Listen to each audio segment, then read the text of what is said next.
sekalian, apa kabarnya? Kita jumpa lagi dalam renungan inspiratif bagi kita sekalian. Bapak, Ibu, Saudara-saudara, dan anak-anakku sekalian, bagaimanakah perasaan kita ketika kita berada di dalam kesulitan? Atau ketika kita mengalami pergumulan yang berat? Tentu tidak mudah bagi kita.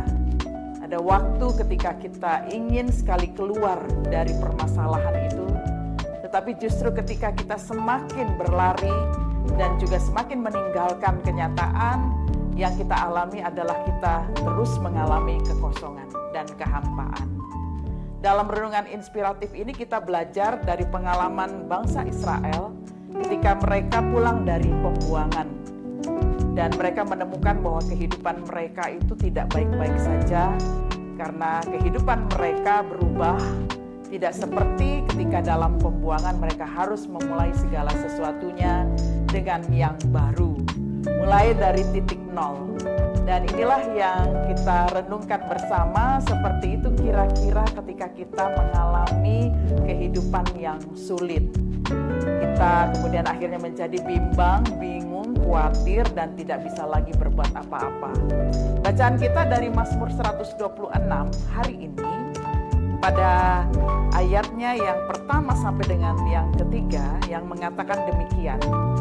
Ketika Tuhan memulihkan keadaan Sion, keadaan kita seperti orang yang bermimpi.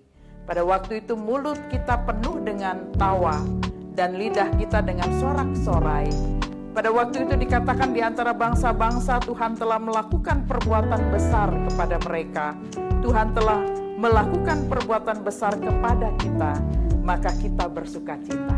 Nah, ini adalah endingnya. Ketika mereka dipulihkan, maka keadaan mereka berubah. Ketika mereka tetap berharap pada Tuhan, maka mereka dipulihkan secara total. Sehingga mereka boleh menjadi orang-orang yang dipulihkan. Dan kemudian dipanggil untuk memulihkan orang-orang lain yang kebetulan mengalami penderitaan yang sama ketika juga mereka berada dalam penderitaan.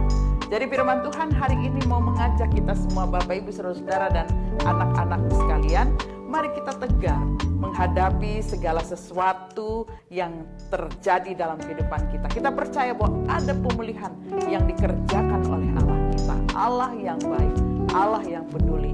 Sehingga ketika kita mengalami pemulihan itu, kita akan penuh dengan tawa, maka kita juga akan mendengar tentang kesaksian orang-orang yang melihat kita bahwa Tuhan telah melakukan perbuatan besar kepada kita dan telah melakukan perbuatan besar itu karena cintanya bagi kita, maka kita bersuka cita.